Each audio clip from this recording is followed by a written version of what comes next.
So good morning. Good morning. Welcome, Bob Wilson. It is October 3rd, 2023. We're here at the Virginia Museum of History and Culture.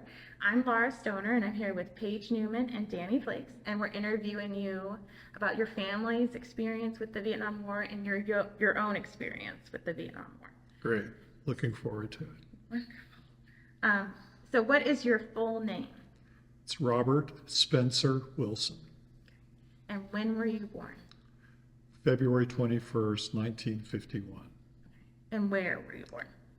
I was born at Bowling Field in Washington, D.C., one of the few native Washingtonians. Yeah, yeah. And then what were your parents' full names? My father's full name was Joseph Griswold Wilson. My mother was Helen Hodnett Wilson. And where, We were actually living in Falls Church. My dad was stationed at the Pentagon. He was in the Air Force. And so when the time came for me to be born, that was the closest, I guess, to Air Force Hospital. So that's where I was born. okay. And what was growing up like in your family, with your dad being in the Air Force? Well, like every military family, we moved a lot. So we lived in Japan. We lived in Newfoundland and Canada. But basically, because of the Vietnam War and my father's kind of frequent connection to it during my growing up years, we often were in Virginia, either near the Pentagon, or when he would go to Vietnam, we would sort of rent a place in Virginia. So, there was a lot of moving around, but not as much as there might have been, I guess. But But I think I read your dad was born in Richmond. yes, he was living in Williamsburg, but he was born in Richmond. Yeah. And his side of the family were kind of Virginians going back. So in Virginia, in Williamsburg and James City County. So. And did your family have a history of military service, or beyond your dad, or was he the first? No, he was really the first. I don't know really the deep history, but yeah, his his father had been an engineer and died when my dad was 12. They were living in Westchester, New York at the time, and my grandmother and my father, who was an only child, moved back to Williamsburg, where her father was a banker, and they lived right in the old part of town. So that's where he grew up. And did you have any siblings? Yes, an older brother and a younger sister. My older brother was Joseph G. Wilson III, after my father. My sister was Laurie Stevens Wilson. And so what's the age difference between all of you? My brother was 8 years older than I, and my sister's a year and a half younger. That's a big Big gap swing, there. yeah. I mean, my brother was born during World War II, and my dad went there, was a B-17 pilot in England. And then when he came back, they were having trouble having another child, and they were about to adopt a child, and suddenly my mother got pregnant with me. So, yeah, so there was a huge gap.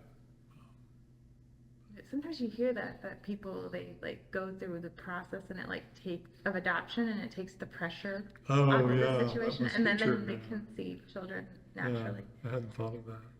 Yeah, and I don't know how much the, sort of the trauma of the war might have been involved. So how did your father feel about his service in World War II? Well, I think relieved that he survived. He was a B-17 pilot.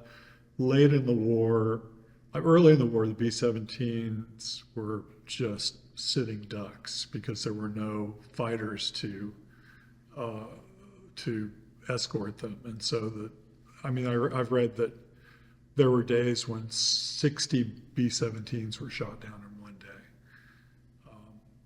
Even when he was there, there was a huge number of people died, and so he had he didn't really look back much, but I think at the urging of his B-17 crew, he had a reunion in, I think, the early 1990s, and they were just,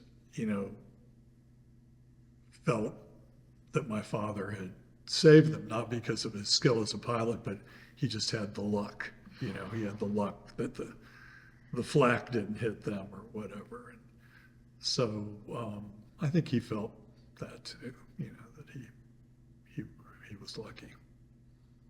And there was, I think I read maybe in his obituary that he had gotten injured, but that he didn't want the Purple Heart because he felt like anybody could get shot. Yeah,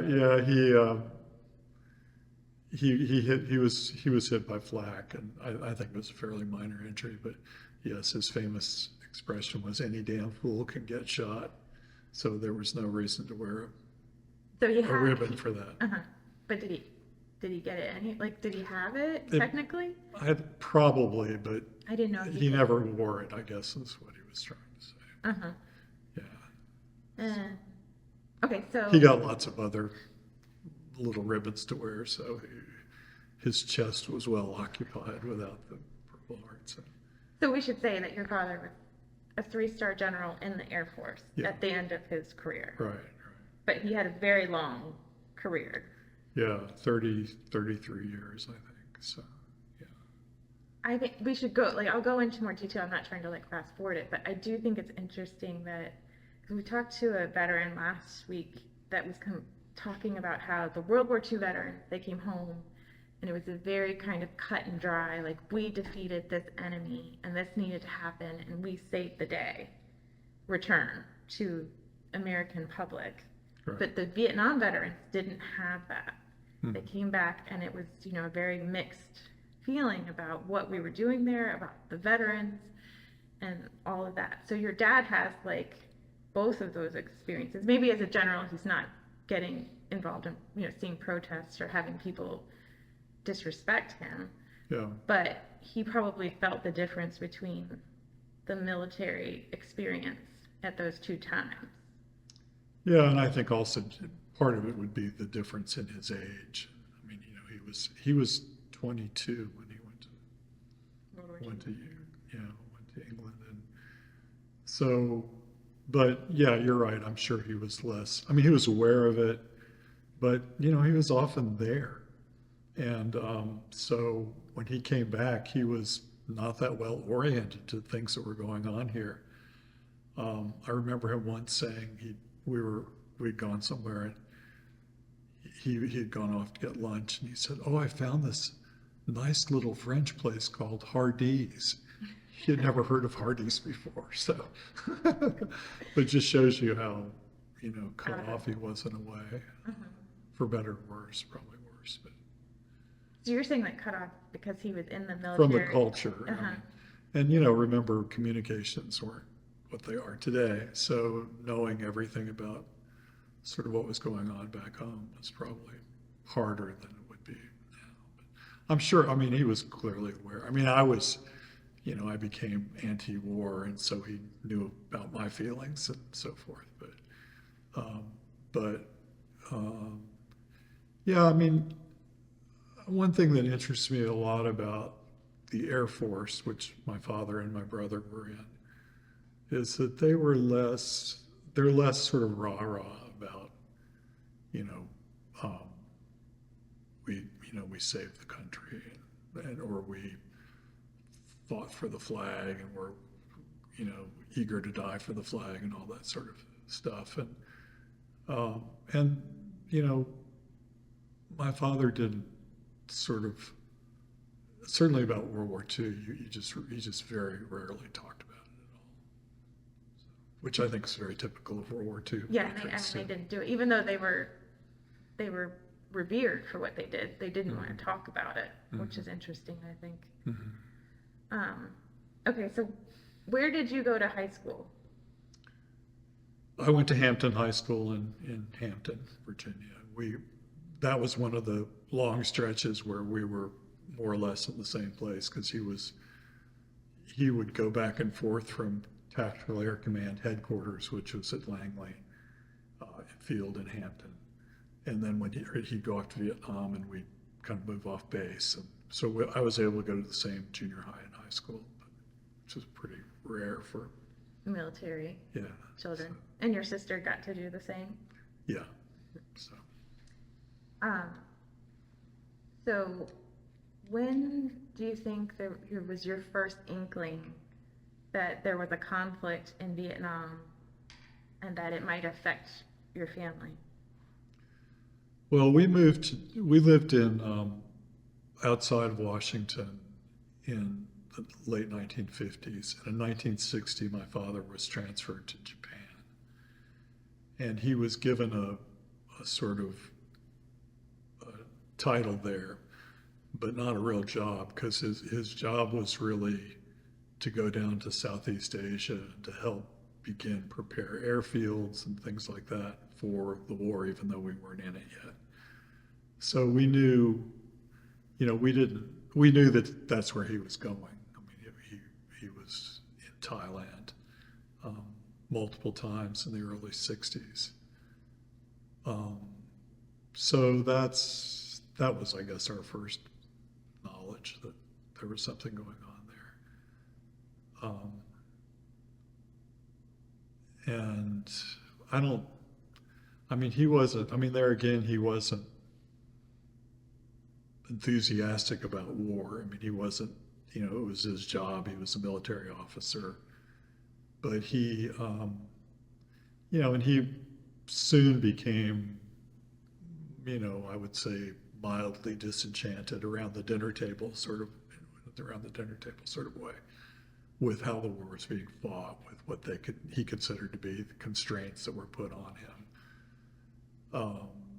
and by the political, the politicians.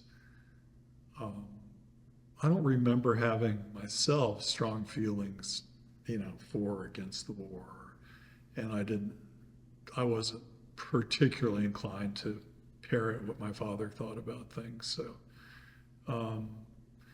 So I've thought back a lot. I mean, I know that there was a real change in me after my brother was killed in Southeast Asia, but it's hard for me to quite remember where I stood on. I remember watching, we saw Walter Cronkite every night, and I haven't really gone back to see when the change in him really came, but he was certainly, the way CBS covered the war, began to turn the tide in lots of people's minds, and I was certainly aware of the coverage of the war. So, did he ever feel like the press manipulated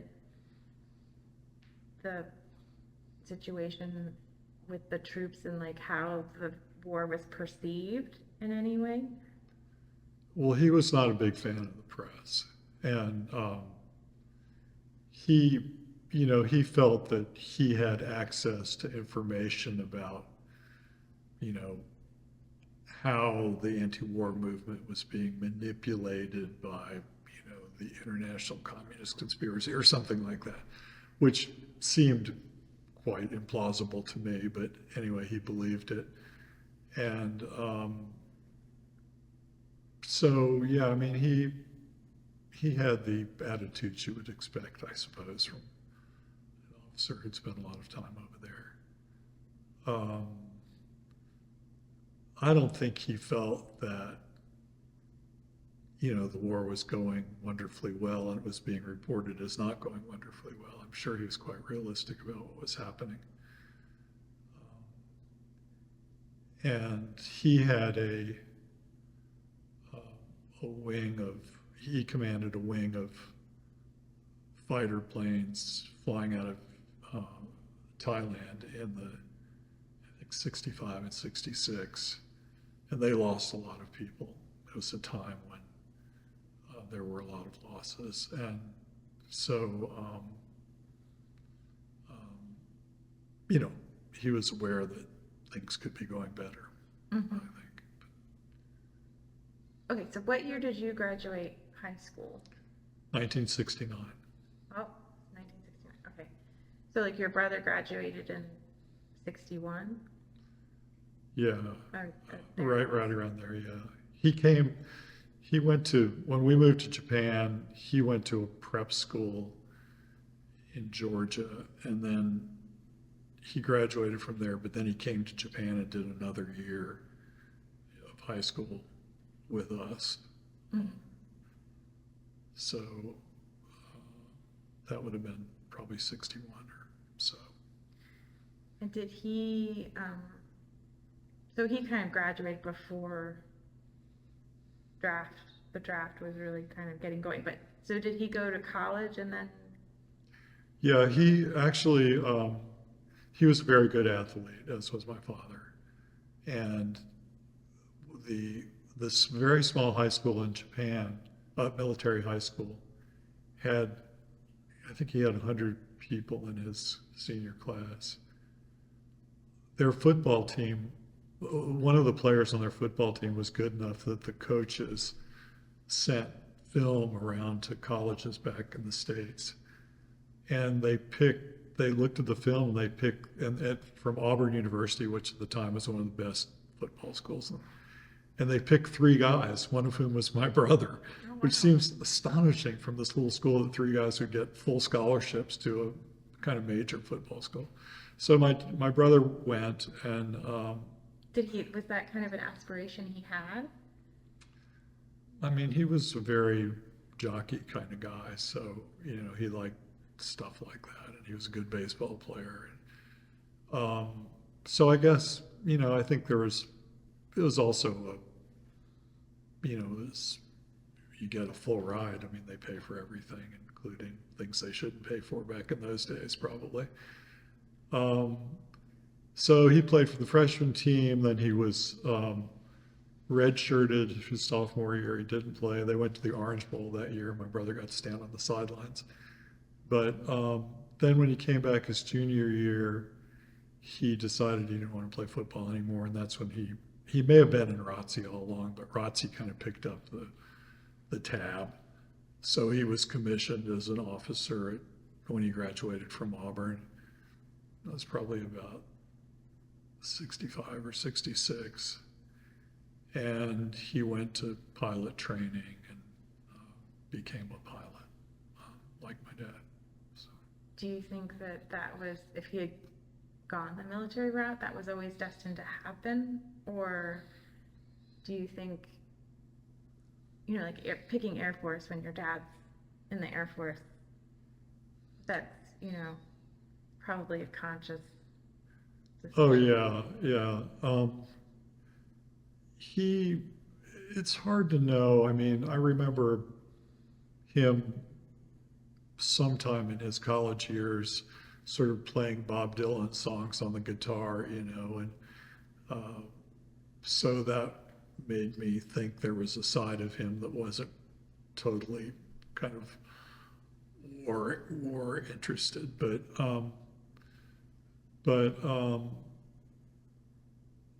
I think, and then he actually developed this interest in becoming an astronaut.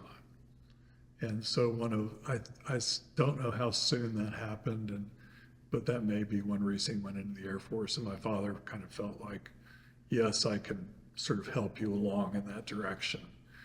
My father was still, he was a colonel then. He wasn't a 3-star general or anything like that, but he kind of knew the ropes, I guess, or felt he did. Knew the path that you had to take. Yeah. So, Okay, so he completed flight training, your brother did. Yes. And, Is your family discussing, I'm sorry to interrupt you, but no, that's, is your family discussing the Vietnam War and that he, that he may be sent there as well? I mean, how is your mom feeling about this? well, my father felt like if my brother was serious about sort of getting into a position where he could be considered to be an astronaut, that first he had to, and as my father's expression went, punch his ticket, meaning go to combat. And so my brother accepted that as as plausible. And so my father, I don't know whether my father got him assigned to, a combat unit but he went to Vietnam, he went to Thailand, and my father kind of handpicked. My brother he was a pilot, but the planes they flew had two seats in them, F4s, they're Phantoms, and the front seat was the pilot commander, and the back seat was called the navigator. And so my brother was a second lieutenant, so he was sitting in the back seat, and my father kind of handpicked the guy in the front seat, somebody he knew. So that's, I don't know. I'm really not sure what percentage of the guys that went through flight school when he did ended up there anyway, or whether he got there in an accelerated way. I suspect the latter. And he went in 68, towards the end of 68. Yes. But your dad and your brother didn't overlap during their time in Thailand. No. My dad came back in, I think about fall of 66, I think. And so, yeah, but my dad knew a lot about flying in Thailand. I mean, I have the story. I don't know if this is the time to tell it, but when my brother went there and settled in, my father wrote him a letter. Excuse me.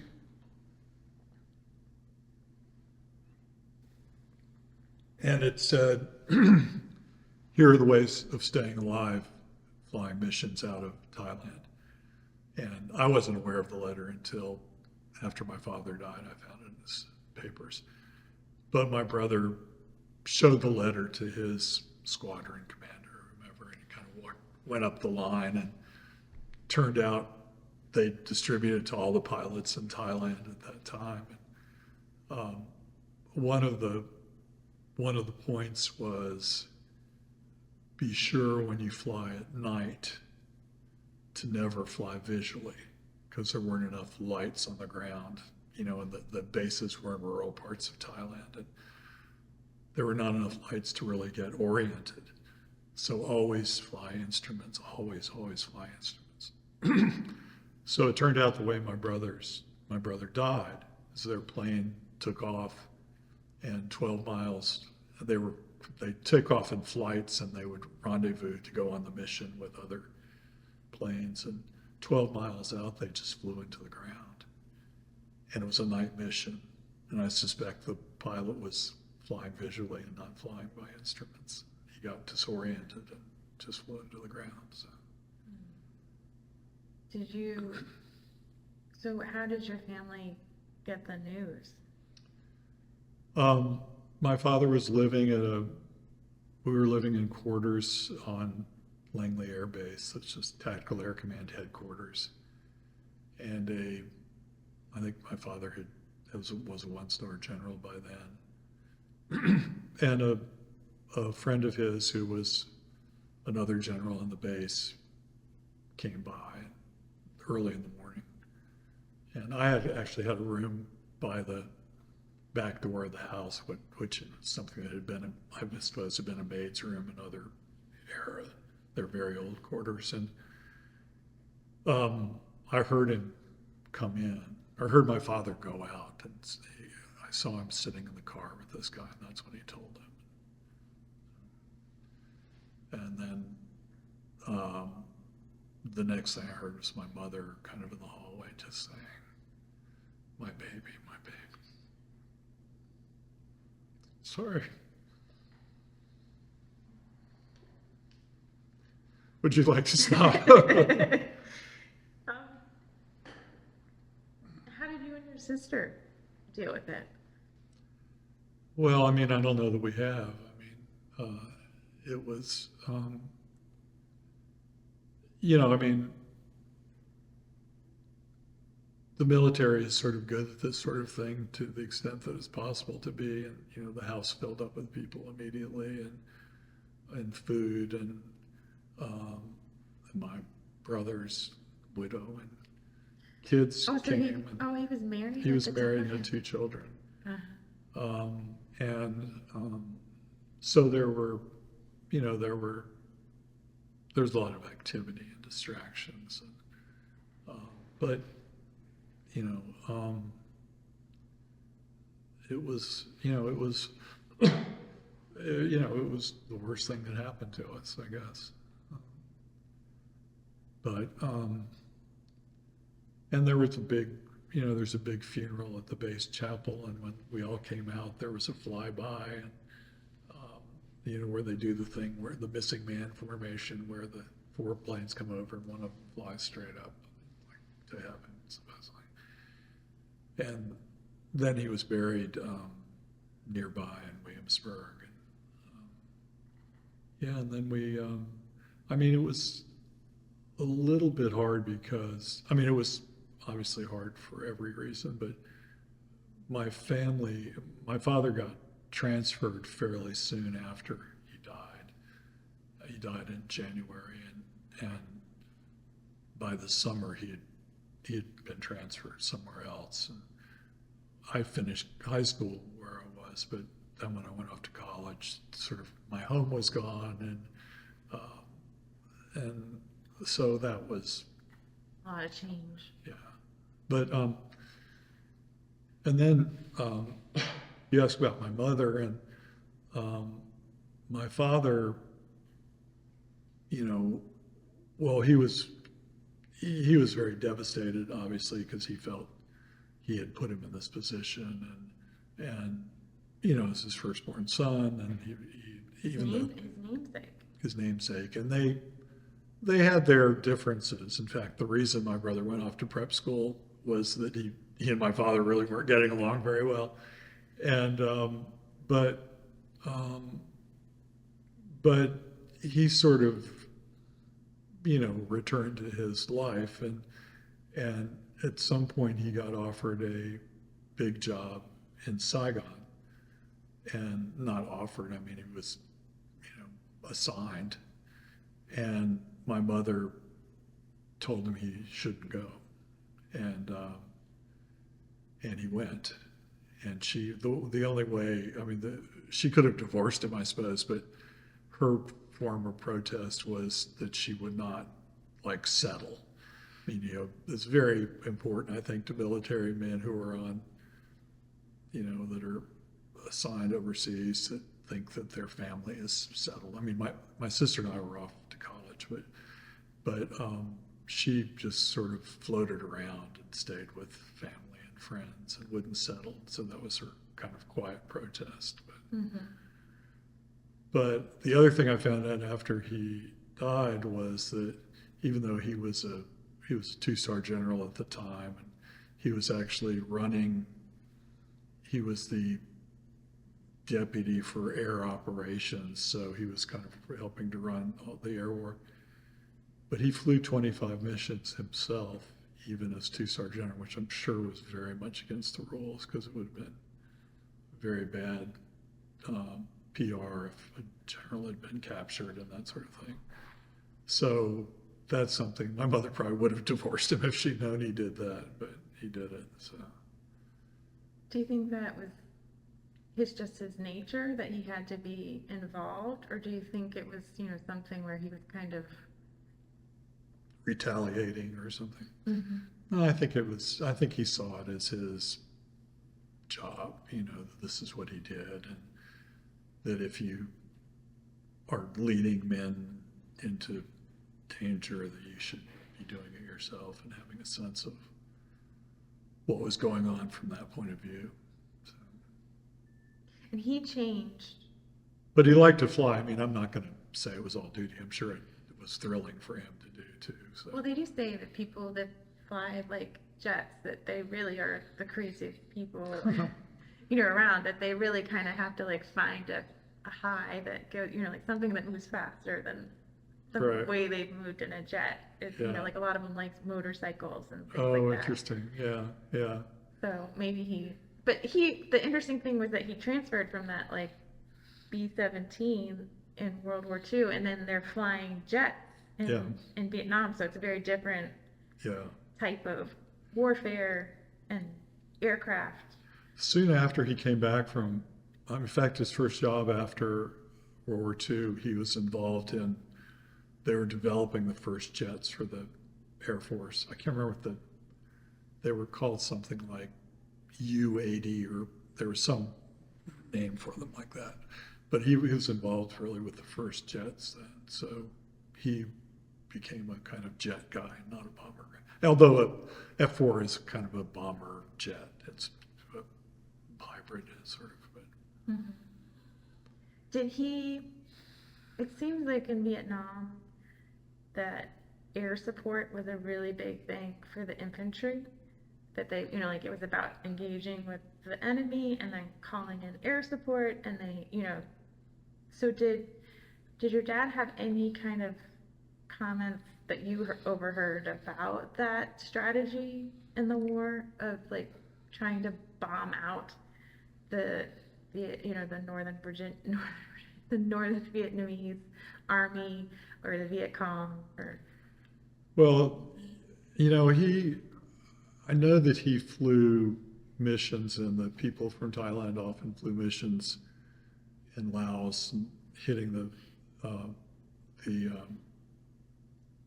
what's it called, the trail, the Ho Chi Minh Trail. Ho Chi Minh Trail, and then they flew missions into North Vietnam and Hanoi.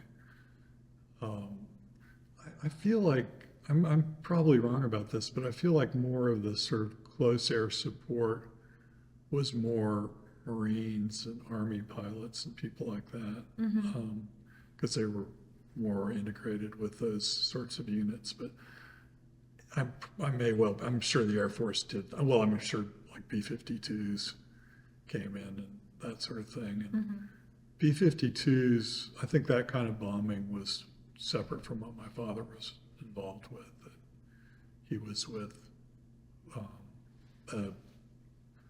was called an Air Force that was right in, just in Southeast Asia. And the B-52s were in Guam, I think, or somewhere like that. So, but no, I don't really remember. Certainly, I don't think he ever flew any sort of close air support type missions. And maybe just because F-Force, that wasn't what F-Force did. Yeah. So. Did your mom, I know that, like there was the loss of your brother and then your dad went to Saigon, but was there a feeling that your father was in greater danger when he was in Saigon as opposed to being in Thailand? Well, theoretically, he wasn't flying, so, he was in less danger. And I mean, I think I sent you a piece. I went to see him at Tan Son Nhut, which was the air base, a huge air base outside of Saigon, or sort of in Saigon. And when he was there and when I visited, it seemed pretty safe. I mean, it was Secure. well guarded, and until the war started ending, that part of, there were not a lot of attacks in Saigon and things like that. So. Yeah. So I don't think there was a sense that, obviously she had a concern that, that we had paid enough as a family and that my father didn't need to do this. How did your brother's family do after his loss? Did your family stay in contact with them, or did they, go to his wife's, go more with his wife's family, or? No, my family stayed in touch.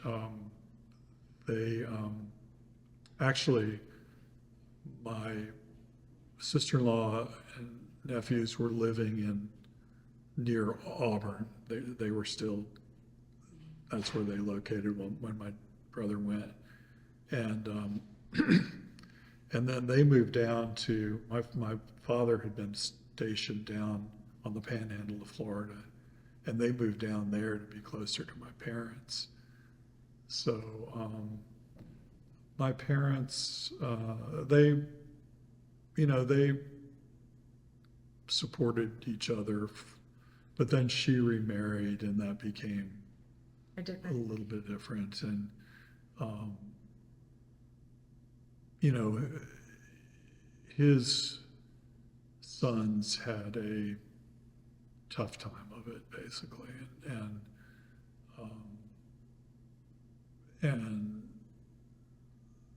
that seems to us to be certainly partly attributable to losing their father.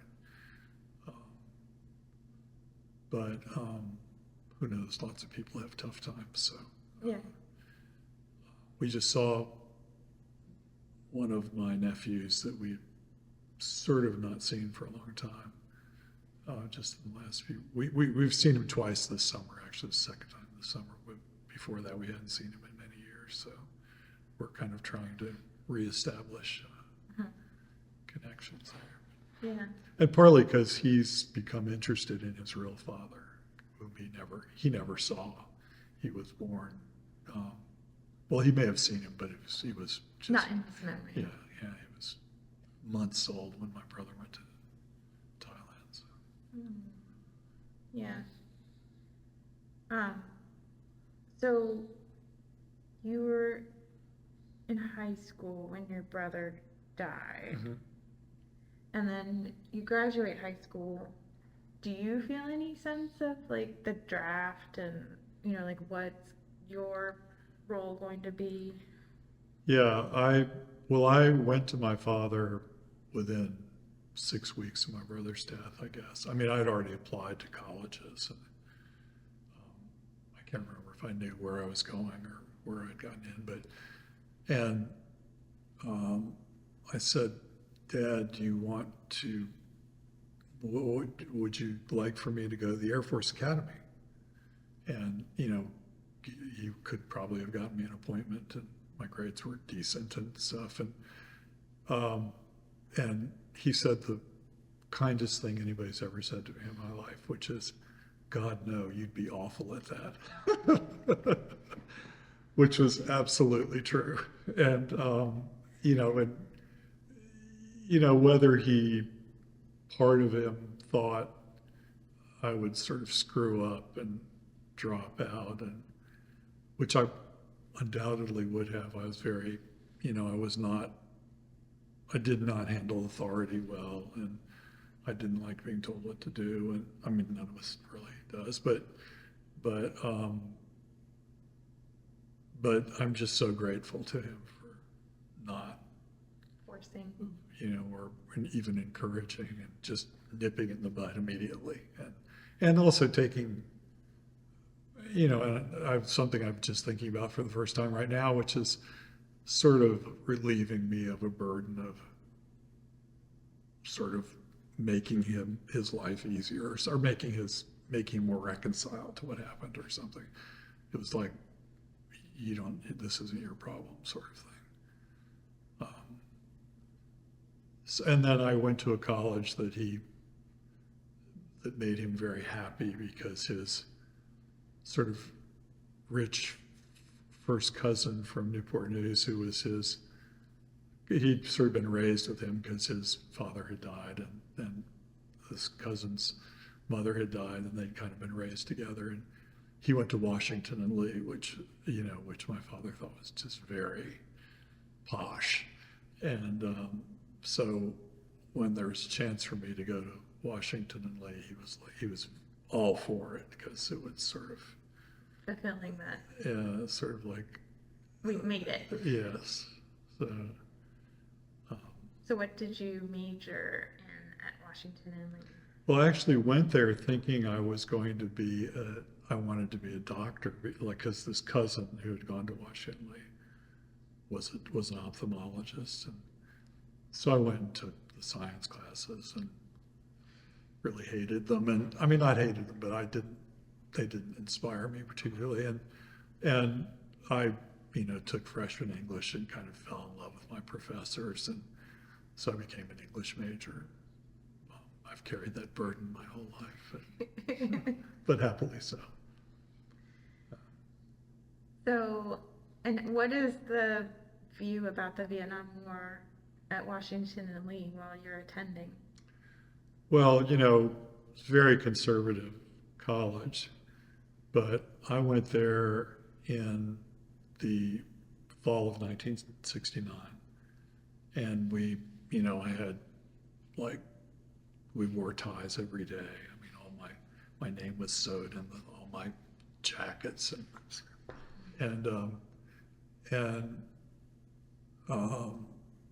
it's very much the way it had always been.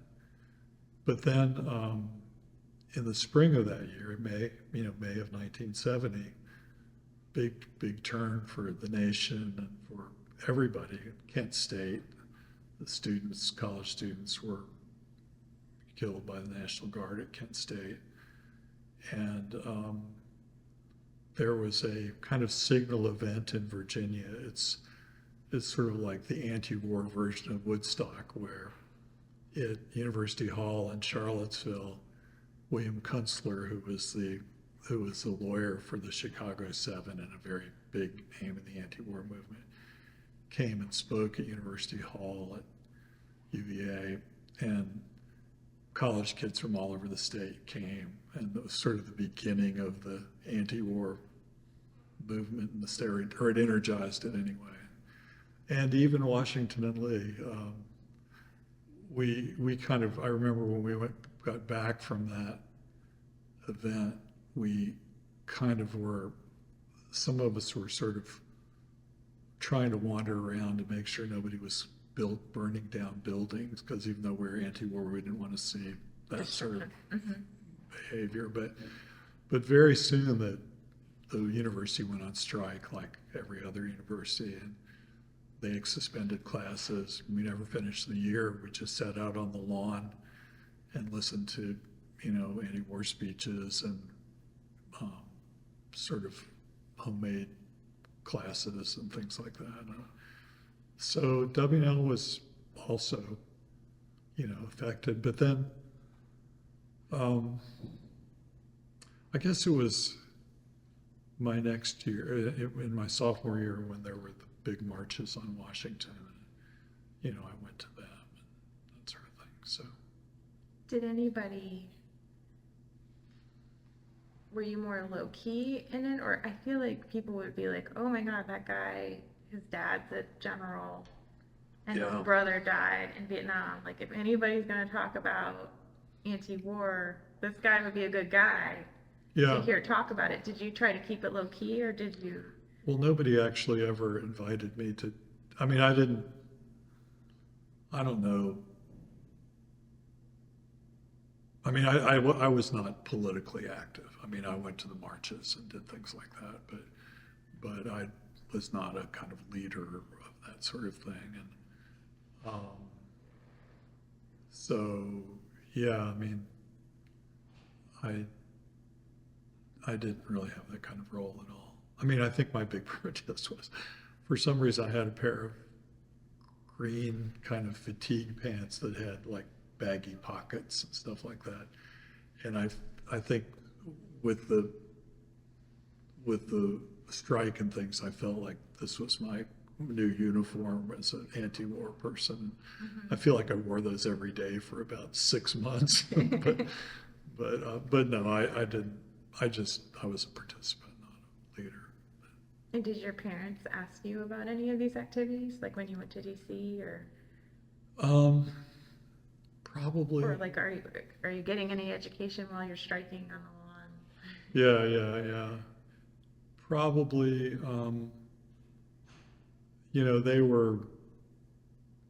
they were basically concerned about the direction I was taking, turning away from medicine. I grew a beard when I came. My parents came up to Langley for Christmas, my first year of college, and with all families meeting there. And my father told the guards not to let me on base until I shaved my beard. So I went and stayed with my now wife Martha's family for 3 or 4 days until I sort of broke down and shaved my beard. But so that was the beginning. Clearly, they had already had concerns about me,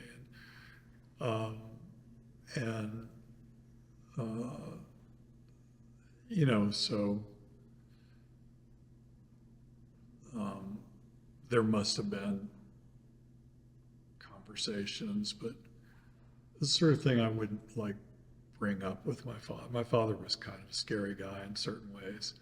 I'm not physically or anything like that, but he, you didn't really want to cross him. But yeah, they were aware, and I think in the piece I sent you, I talk about when I went back to college my sophomore year, my father wanted to buy me a car, and he wanted to buy, he chose, or we chose somehow, I guess we hadn't talked to Ralph Nader yet, but we chose a Pinto. And I remember telling my mother that I didn't think I could accept it because the blood of Vietnamese peasants would be all over it, which,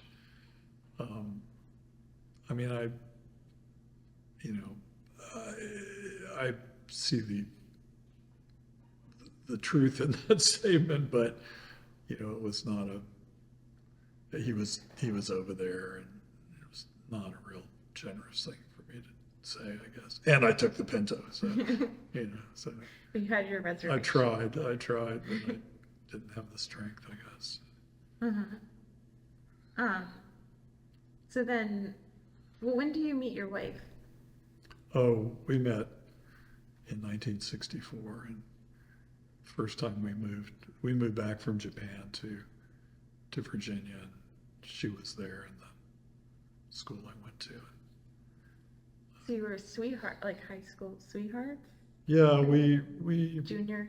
Yeah, we sort of had a summer relationship because I was like a lifeguard at the pool on the base, and then during the school year she would sort of date older guys, and I wasn't cool enough for her, but eventually I won her over. Yeah, we kind of, we've been together a long time. So. But so in the summer of, was it 1970 or 71 is when you go to Vietnam? Yeah, in 1971. Okay, and it was in the summer. Yeah. So you were in your was it between your junior and senior year? Between my sophomore and junior year. Okay, sophomore and junior year. And so you had another plan. Yeah, I had this.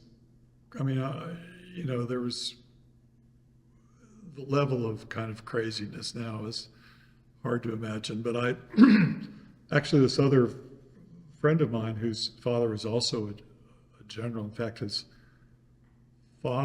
grandfather was Lucius Clay, who was the first military commander in Europe after World War II, and kind of a famous guy. This was Lucius Clay III. He was a fraternity brother of mine. And we concocted this idea of buying motorcycles and riding them across Asia to Europe. And actually it turned out that one of Tim O'Brien's novels about Vietnam had people sort of doing something like that, which the novel came out 10 years later. But anyway, we had this idea that we were going to do this, and I wrote my father a letter saying I wanted to do it. He wrote me this incredibly patient sort of letter back explaining why this would not be possible, but he offered as an alternative to come visit him in Vietnam, and then he would take me over to Thailand and I could spend some time there. And it turned out that the guy running the war at the time, General Abrams, had this idea that he would like for the college age students of his senior officers to come over so they could sort of show what a good war it was or something. I don't know, it was a crazy idea, but as a result, there was kind of a program. So when I got there, Did Lucius Clay come with you? no, Lucius, my joke is, I guess it's true, but that he ended up spending, I said he probably got a similar letter from his father. His father was also an Air Force general. And he probably got a similar letter from his father, and he ended up spending the summer on Cape Cod with his famous grandfather. So, but, so, yeah, so my dad came back and got me. We flew on a military plane, or I guess a military charter plane. You know, it's like 24 hours to get there from Virginia. We flew out of Patrick Henry Airfield in outside Williamsburg, and came all the way back, picked me up, took me all the way back there. I stayed in his trailer at Tonsnoot, and they had all these things planned for us. They kind of assigned, you know, I was an English major, and so they picked a guy who was a PhD in English from Columbia and also a forward air controller, which is one of the most dangerous jobs in the war. And so real, you know, swashbuckling guy who could talk Shakespeare, you know, and they kind of handpicked him to sort of be my, Guy. you know, and then I went everywhere. I mean, I flew up into the Central Highlands and stayed at a base there, and then flew out to one of the fire bases right along the Laotian border, you know, very close to the Ho Chi Minh Trail, and they flew me up to Da Nang, and I went out was flown out to a carrier, landed on a carrier, had lunch with the admiral, and watched them launch planes, and flew with my dad down to the Mekong Delta, kind of flew around in a helicopter, and they had all these things planned for me anyway, and so it was rather amazing, and also to kind of be there as a, you know, somebody who wasn't really in favor of the war, but was interested in experiences and seeing things, and so I did that and went over to Thailand for a while and traveled around, and kind of I took a train from. So my father, when he got to be a general, was assigned a non-commissioned officer to work in the house, who we became very close with. And his wife was Thai, and when my father went to Saigon, he went with my dad, and his wife went to her native village in Thailand, which is way over on the eastern edge of Thailand, called Ubon. And I was in the capital, and took a train like 400 miles across Thailand, and kind of went by theoretically close to where my brother had gone down. And so that was sort of, and it was only I don't know, was it maybe less than 2 years later, a year and a half later, or maybe 3 years, but that was kind of my Paying your way, respects. yeah, something like that. Did it feel like closure for you, or? I don't know. It felt like something that I was glad I had done. But, I think I wrote in your survey that, you know, one of the effects of my brother's death was wanting to be a writer, and the first thing I wrote in college was sort of about the moment my mother found out And then I've just finished a book that my agent is peddling right now that is essays about sort of people who have been important to me in my life. But I had a lot of relationships with older mentors, and I certain really until and there was never any, it just happened. I had developed friendships with teachers and older writers and things. But I thought later, I mean, as I was writing the book, that without pushing it too hard, I mean, it seemed like I was sort of trying to find people to replace my brother in a way. I mean, this is sort of cheap psychology, but Yeah. there's an element of truth even to cheap psychology. And but so I mean, here I am, you know, ever many years later, and I'm still sort of writing about this. I've written other things, but that was there. It's persisted. It's a theme Yeah. that you pursue. I just sort of come back to it. So, did you feel the pressure to be a general's son while you were on this trip, or did you try to, like when you met with that PhD from Columbia who was the forward air control person, did you kind of say like, did you know back in the States we're, marching Yeah. on No, I mean, I wasn't, I mean, my father basically, the deal was, from his point of view, was like, if you get a haircut and dress, properly and behave yourself, then you can come do this thing. So I kind of kept up my side of the bargain, I guess. I didn't, I mean, the thing that was striking to me was that, even though I was against the war and I was against, the generals were the symbols of what was wrong with the war. And yet I met a lot of generals and I met a lot of forward, this forward air controller. I met a lot of guys. I met helicopter pilots and, I liked them all. I mean, and they were, I admired them and whether it's the banality of evil that, you see the banal part and not the evil part or something, I don't know, but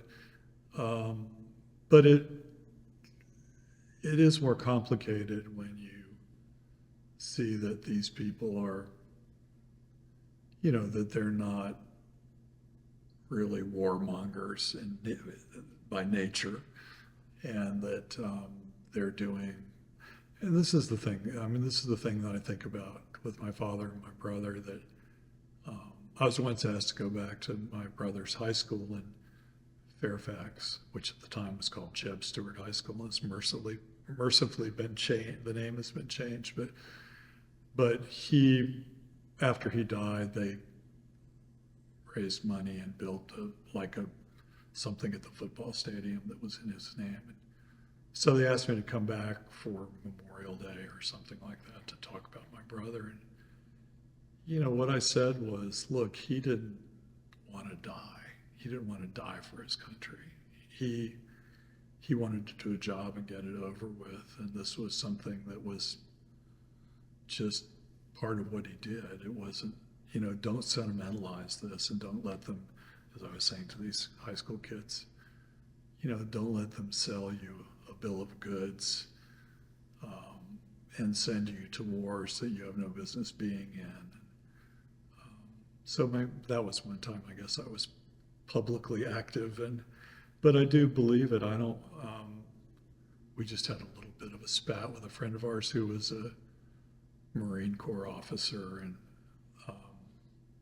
something came up about Colin Kaepernick. We were very much supporting him, and he was like, I know guys who died for that flag. It's like, well, maybe Marines are like that, but it's part of the indoctrination that they have to have this heightened sense of the importance of what they do. But I think the Air Force guys, to me, were a lot less rah-rah, more this is a job I've been trained to do and I'm going to do it. But doesn't mean it's morally more defensible necessarily, but at least you don't have to put up with all the crap. So. Yeah. Yeah, I mean, there's definitely, the Marines are like, we're gonna get the job done, Yeah. no matter what. So, I mean, I think they do, it's part of their culture that, And it's also you're never an ex-Marine, you're always, it's like, and I mean, I think that, they had a different kind of job to do and they needed, the esprit de corps had to be much different. And, one thing I've written about in this book is that talking about my dad, after my mother died, my father kind of created a network of people who sort of helped him in a way, like at the garage, or there was a little restaurant near the house that my father would go to. And he didn't treat any of these people particularly well. Like I went to this garage one day because I had to get a battery for my father recharged. And the guy was like, yeah, when your father first started coming around here, he's kind of gruff, and I thought he was kind of an asshole, and I didn't really like him very much. But he said, then I started thinking about it and thought, he's a 3-star general. I owe him more than he owes me. I'm going to take care of him. And my father was able to establish these other relationships like this without being particularly nice to people. And they loved him for it. And there was a guy that, when my father eventually moved to a condo, and there was a guy when my dad died that was like a maintenance guy at the condo. And he came to me and said, my dad would kind of call him when he was out working somewhere and say, hey, come on in and have a drink. And he said, General, it's only, noon, I can't have a drink, I'm working. And he'd say, oh, well, help me move. He kind of was getting him to help him with something. And then after he died, this guy came to me and said, look behind the bar in your father's house. There are 2 pictures of him in a red shirt. Could I have one of them? I'm sorry, this is, and, so like, this guy just loved my dad, and he just kind of exploited him, but I thought later, I mean, this is what leadership is. It's getting people to do things that aren't in their best interest and feeling honored to do it and happy to do it. military service, really, military leadership. That's right, yeah, military leadership, exactly, yeah. So, anyway, that was a sort of an insight. He seemed very gifted at that.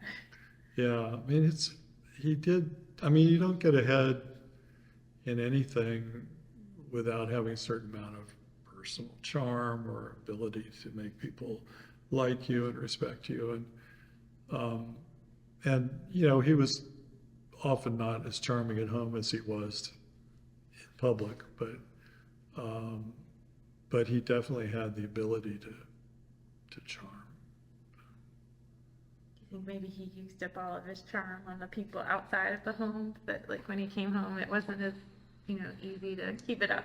Yeah, I mean, I don't know. I think alcohol was a factor, and he'd come home from work and he'd be tired and he'd have a few drinks, and so That affected his personality. yeah, I mean, and I've thought about this too, that people who have high standards for themselves often have high standards for other people, and that it's hard for other people to live up to those standards in their minds. So, but I mean, he wasn't abusive, he just wasn't very pleasant often. My sister and I knew enough to be elsewhere as much as possible. But, so. Can I go back to the trip that you took to Vietnam? Sure. Just, did you notice, I know that they were probably showing you, even though you were in Vietnam, you were probably seeing the best possible, it was a very curated experience. Absolutely.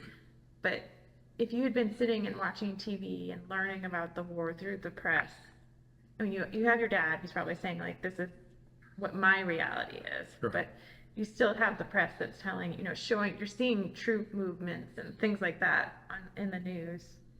How did the trip differ from what you saw, like what the average public would have seen on TV?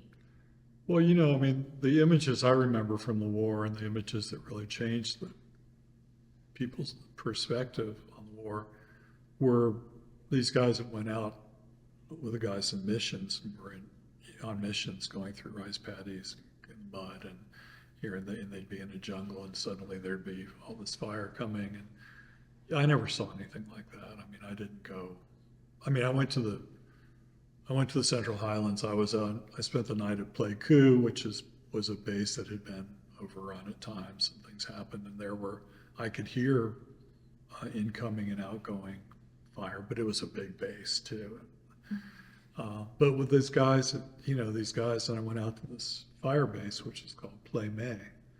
And the whole base was probably the size of this room. It was all just orange clay. And there was a place for the helicopter to land somewhere. But the rest of it was just a dugout, place. And it was a fire base. So there was artillery there. That's all those guys did, but they also were sitting there sort of waiting to be overrun or for something like that. It was a relatively quiet time in the war when I was there. But,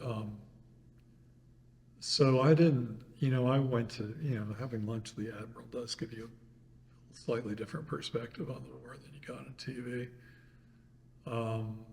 I didn't come back and think, wow, this really is a great war. But I think it was more just feeling that at least in terms of the people there, it wasn't all just black and white. It was, there were shades of gray. And I didn't meet a lot of the kinds of people who were dying. I didn't meet a lot of grunts. Because I was on Air Force Base, when I wasn't going out on these little trips.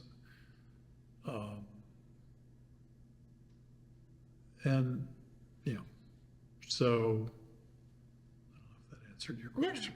no. Do you think that there was an expected result from the trip? That the general wanted the general's children to come? I mean, I think there was a hoped for result, but I think also it was just from General Abrams' point of view, it was probably just like if they could get their kids over, it would be good for morale, and and it didn't really cost them anything because it was it's the kind of thing that if a congressman announced that he wanted to go and see what was going on in the war, it would be, as you say, curated carefully, and so they were used to doing it. It was good practice, I suppose, for them. Did you ever meet any other generals? Yeah, Children of generals that went on the same yeah, trip? I did. They didn't send us off, but there was a dinner, maybe at General Abrams' quarters. And I can't remember if it was his daughter or a daughter of another Army general was there. I mean, maybe one or two other people like that, but that was the only time I ever met other college kids.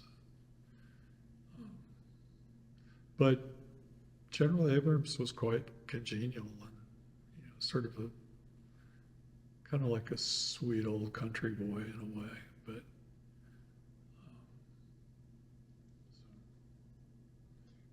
and then you went to Thailand after you'd done your curated tour of Vietnam. mm-hmm. How was Thailand, and being so close to Vietnam, and then I guess the U.S. is using bases to do things. So how are they feeling about their involvement on the periphery? I don't really know. I mean, I know that it was safe for me to travel anywhere in Thailand, so they weren't feeling, I don't think they were getting, I'm sure the bases were protected and they probably had sappers and things like that occasionally, but especially the ones that were over closer to Laos. But I'm not sure how deeply affected everyday Thai life was by what was going on. And obviously the U.S. was pouring lots of money into their economy with these bases. But I honestly don't know. So it was just like visiting a different country Yeah, that wasn't in. Yeah, and I was in Bangkok, and I, went around and saw the temples and things like that, and, yeah, it didn't feel like, it's not like, it wasn't kind of like a Graham Greene novel where you're like in the hotel in Saigon and, people are coming in and out, and it just felt like a normal. I mean, it felt very exotic and very different, but it didn't feel like the war was a particular factor in that. So. Mm-hmm. But I mean, I could well have been missing it. I wasn't, So then you came back to the States? I went to this little village actually and stayed with the family of Your house? my Health father's, Wife. aide, his wife.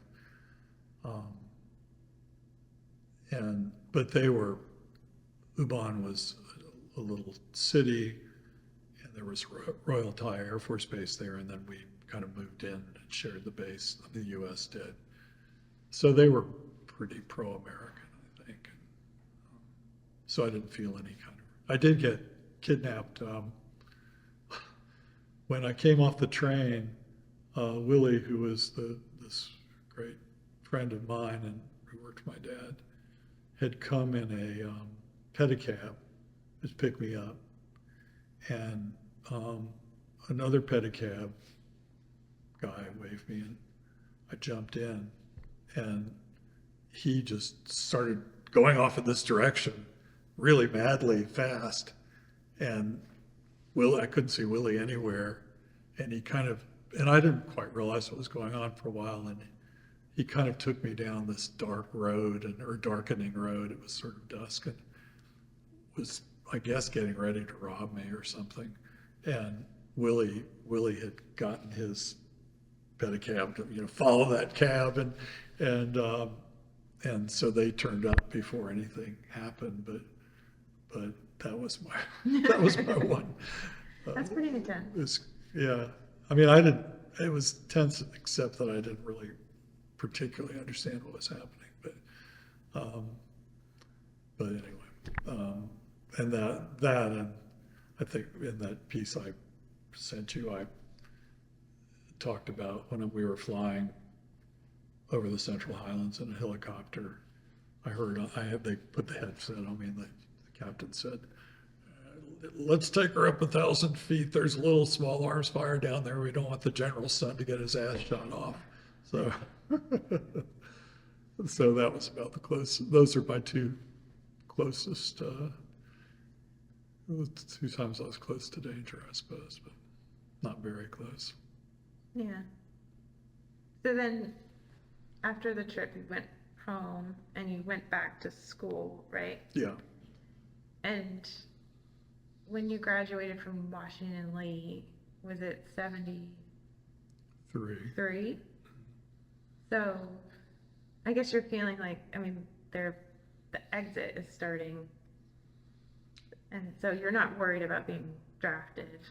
Yeah, no, I actually, right away, my father filled out the paperwork, whatever, and had me declared sole surviving son. So that was a category called 4F. And basically, the other people in that category were like people over 65. And, so it's like that's category they weren't really going to get to. But so, but I had, I guess I still had a number, when they did the thing where you had draft numbers. And my number was sort of middling. It wasn't terrible, it wasn't great. But no, I never had to worry about being drafted. So,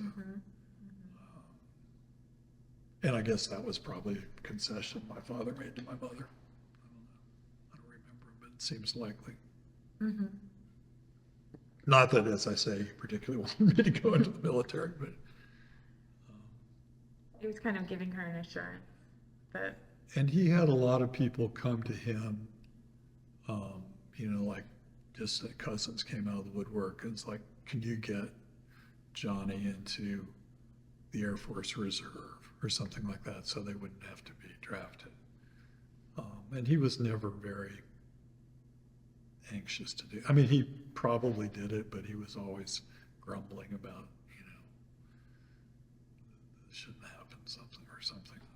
Mm-hmm. But, so yeah, he probably did it to please my mother. So then, And it pleased me as a, just a side effect. did the fall of Saigon, did your family talk about it? Did you have any personal feelings about what it was at the end? I mean, we were just so glad it was over. And I mean, I remember most of my bile was aimed at Richard Nixon for a long time. So in some ways, the fall of Richard Nixon was more memorable Uh-huh. than the fall of Saigon. But no, I mean, I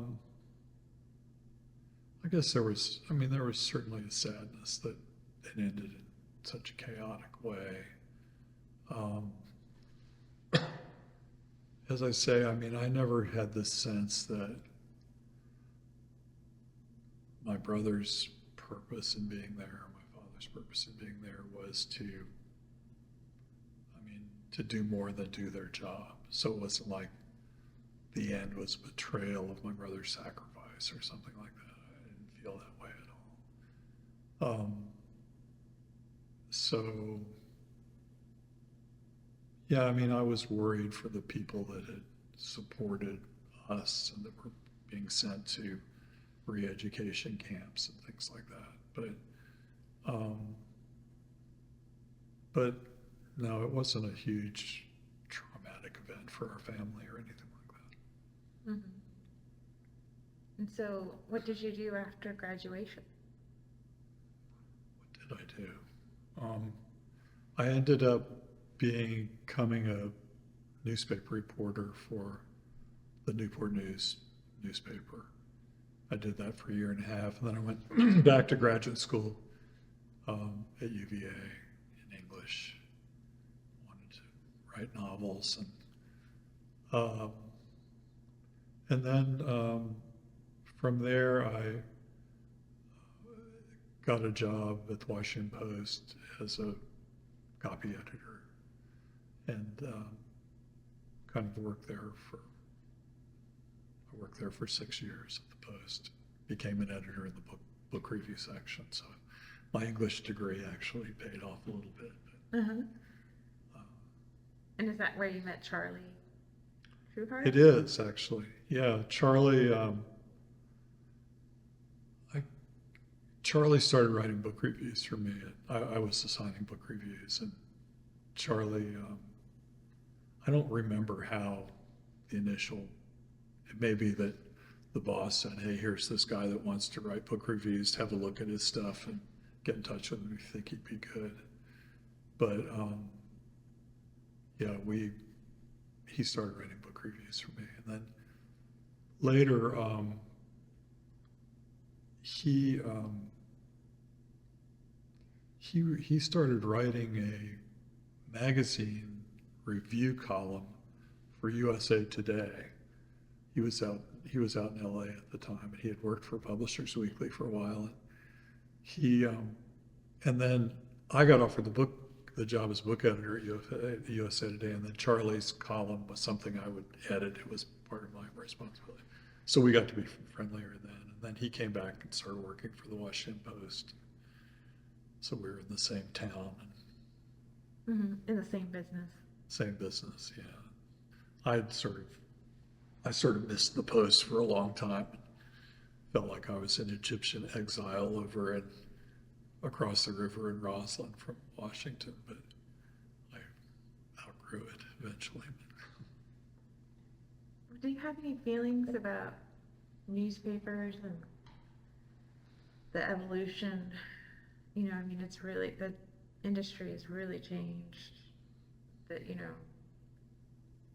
Washington Post had to be bought out, you know, and is now owned by the Amazon, you know, person, right? Bezos, yeah. Yeah, Bezos, and, you know, the local newspapers are kind of, they're withering on the vine. Oh, yeah, no, it's terrible. I mean, it's especially the local newspaper things. I mean, Bezos in many ways is the best thing that happened to Washington Post since Watergate, because he poured a ton of money into the paper and pretty much kept hands off. And he sort of understood the online stuff from Amazon. Yeah, uh-huh. So they did incredible. They had incredible growth on the online side, and you know, they're having a little bit of retrenchment right now, um, but you know, the Post and the Times have sort of thrived. Um, but yeah, it's tough. I mean, people just don't read much anymore. I mean, thinking about what you guys are doing here, we have a little history museum in Manassas, just a couple blocks from my house, and they did a big renovation of it, rebuilding of it. Took a couple of years, but they rebuilt it in a way to really make it more of a community center than a history museum, because people weren't interested in the history. And so that's a huge concern as well. And it's all related to print and reading. And so, yeah, I mean, it's funny because when I started newspapers, I thought this was the most secure job in the world. And I eventually left USA Today to go work for a magazine startup, and my position was eliminated, which felt very much like being fired. After about a year and a half, I was like, oh God, I had this very stable. And then it turned out No. newspapers, I would have, if I had stayed at the Post, I would have taken a buyout early on and had to find another career probably. But yeah. But, you know, newspapers have and continue to do.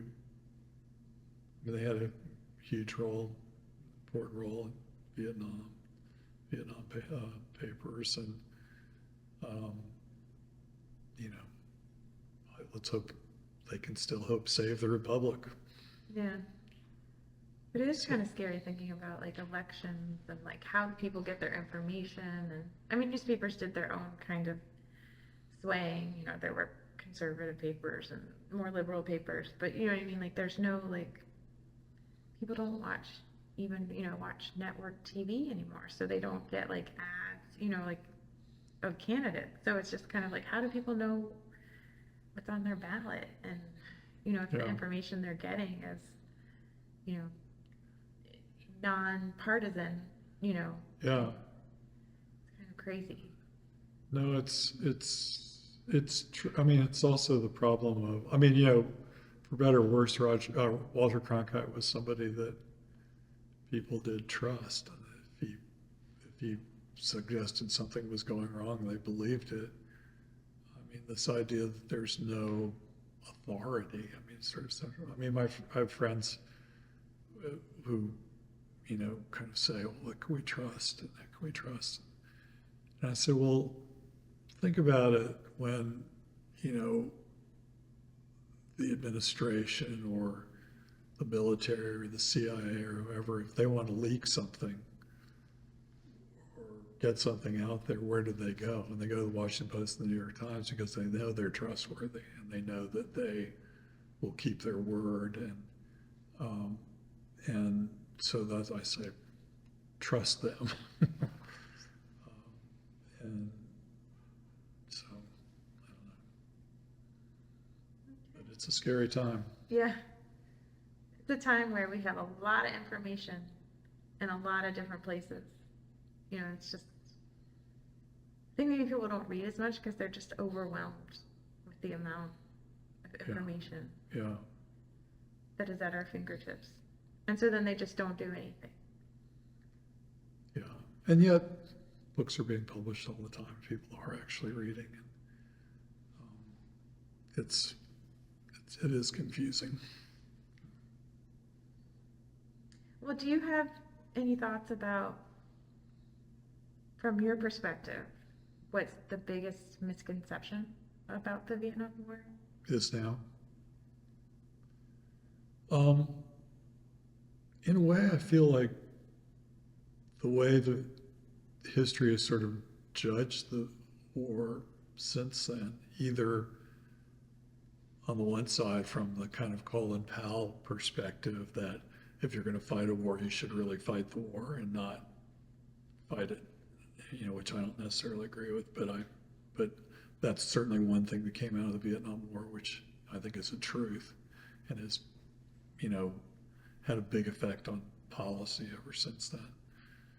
And on the other hand, I think it's generally accepted that it was a mistake and that we shouldn't be going into countries where we don't understand the culture. It's not that we've stopped doing it, but that it's it's seen as maybe one of the first big examples of a pattern that's developed of our having some sort of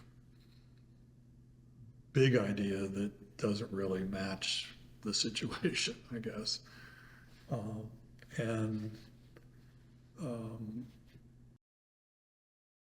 So, I don't know. I feel like it's, to the extent that I understand what, the public perception is of the war, it seems like it's kind of about right that we shouldn't have done it. We shouldn't do things like that anymore.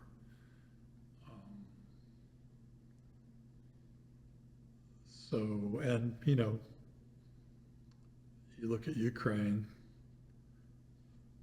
it's, you see that some of the lessons of Vietnam have redounded to the political calculations about what we should and shouldn't do there. And so it's had an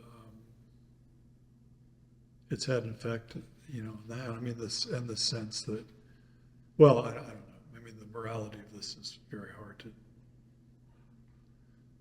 to sort out, but that,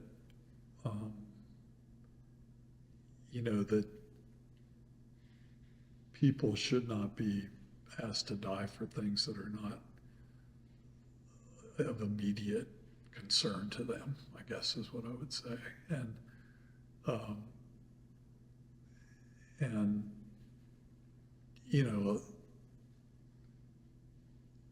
that's certainly, there's never been any real sense that we should go into Ukraine. Obviously it's different if you're fighting what seemed like a weaker country in North Vietnam versus fighting Russia directly, but still there's this calculation that if we can help get what we want without spending blood, that's a good thing. So I think that's sort of ingrained in us. That started with Vietnam, probably. Mm-hmm. Yeah. And Afghanistan, Afghanistan. Oh, sure. And then, yeah. It's been a series of similar blunders, but yeah.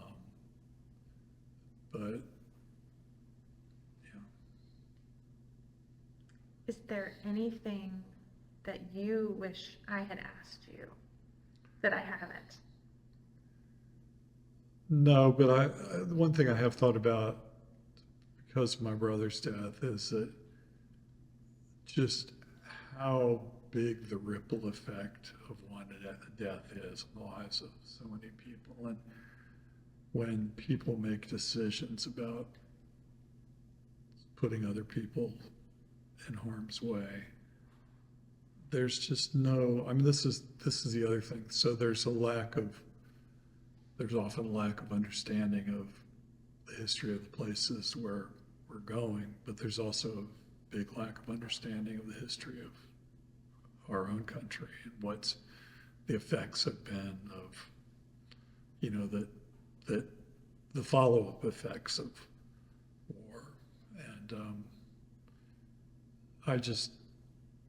that's been something that I've kind of lived with, since my brother's just thinking, the ripples never stop, they just keep going out. So you just wish that people would be more careful with other people's lives, but. Yeah. Did your family ever go to the Vietnam War Memorial?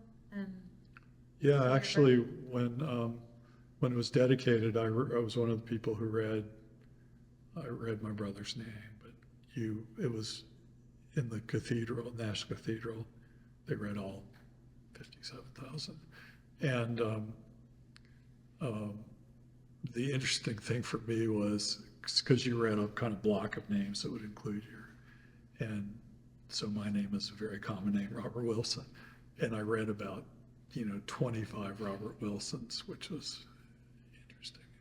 But yeah, no, we've been to the wall a number of times. I really actually don't know if my father ever went there. I can't remember going there with him, but I mean, he may well have said the whole propaganda thing of the Black Gulch and that kind of thing, but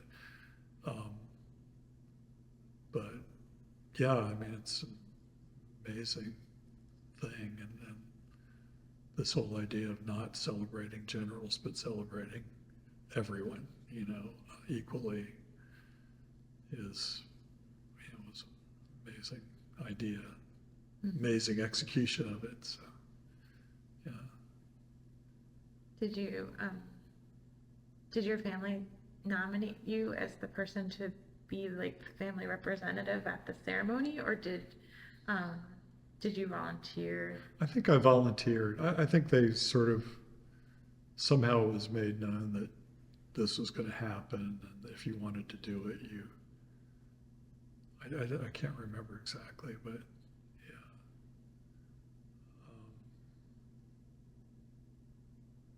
yeah. And I don't really remember where my parents were when that happened, but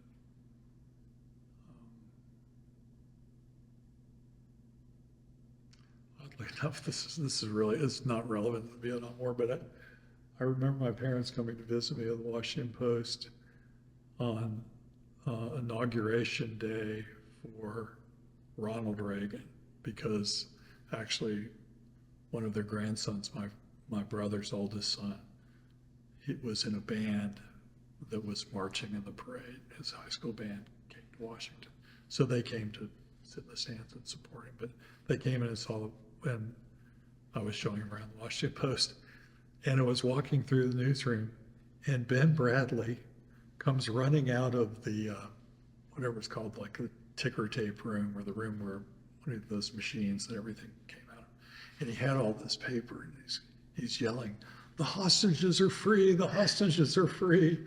And this is one like historical moment I can remember my parents sort of being, I thought, wow, I could not have choreographed this any better to be, like the excitement of the journalist's life or something, but because they knew who Ben Bradley was. So, but anyway, that's kind of irrelevant. But I don't remember them being at the cathedral. Mm-hmm. I'll have to ask my sister. But. Yeah. And you said that like your parents kind of reconciled and had a really nice retirement. Not that they weren't reconciled, but you know what I mean? Like everything, they had a nice retirement. Yeah. No. When my father came back, he was stationed at the Pentagon again, and then eventually he got a job as the commander of the southern part of NATO's air forces. So they were based in Naples, Italy, but he had the Air Forces in Spain, Italy, Iran at the time, because it was before the fall of the Shah. I'm not sure about Turkey. I think they spent a lot of time in Turkey, I know, but anyway, they had like 4 or 5 years in Italy, traveling all over, the Mediterranean and Europe, and so they had a wonderful last part of his career together. And then, then they moved and built a house, and they had good last years. And I mean, I think one troubling thing was that my brother's kids were having a rough time, and they couldn't really solve that problem. So, but The ripple effect. yeah. Well, do you guys have any questions? How do you feel about Jane Fonda? Oh, I didn't get you worked in the Senator Fulbright. Oh, Okay. did I put that in there? You told me in the phone call. Oh, I didn't.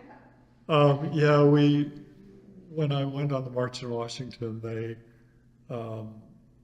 they said to us, "Do you want to volunteer in Senator Fulbright's office opening mail?"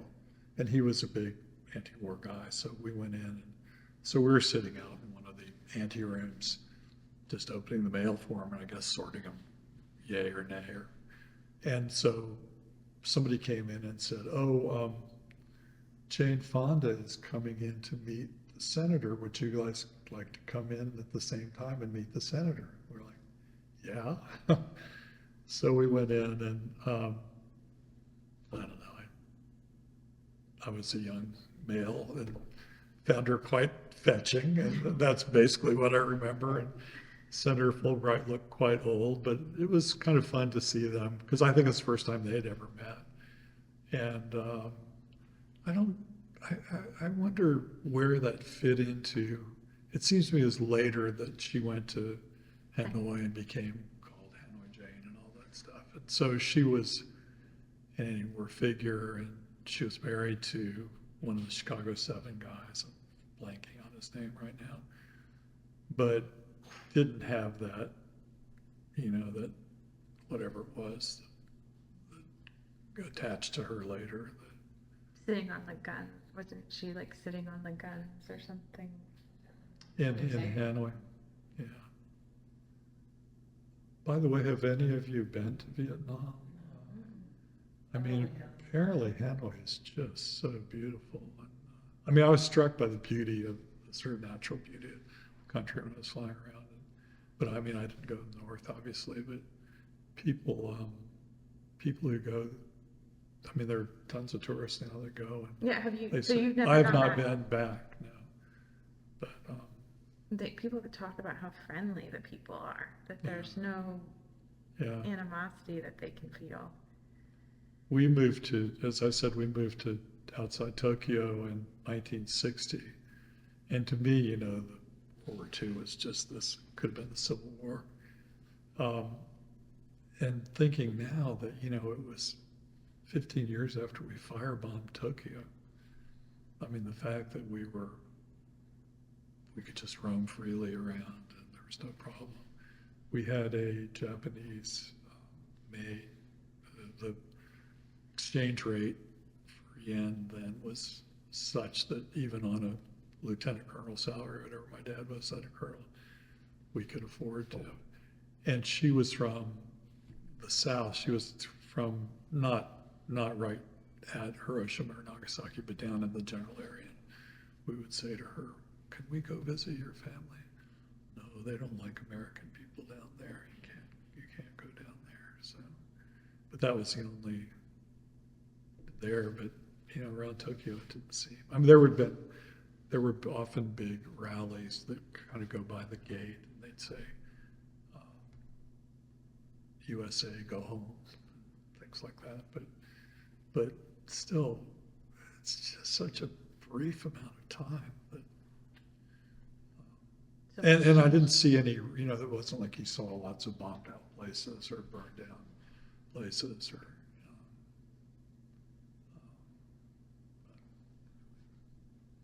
Well, I'm glad we got the Jane Fonda story in there. Yeah, I wish there was more of a story, just that she looked good.